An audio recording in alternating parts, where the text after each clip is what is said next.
কি হয়েছে মা? কান্না করতেছিস কেন? কি হয়েছে তোর? জামাই বাবাজি কই? আব্বা ওরা আমার ওই বাইক থেকে বাই করে দিছে। কি বলিস? আব্বা তুমি জামাই আমার ভুল বুঝছে, ওর মা ভাইয়ের কথা শুই না আমার ওই বাইক থেকে বাই করে দিছে। আমার আর ওই বাইকে কোনোদিন নিব না।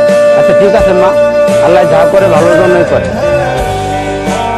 তুই কোনো চিন্তা করিস না, আমি দেখতেছি। আচ্ছা ঠিক আছে মা, তুই ঘরে চল।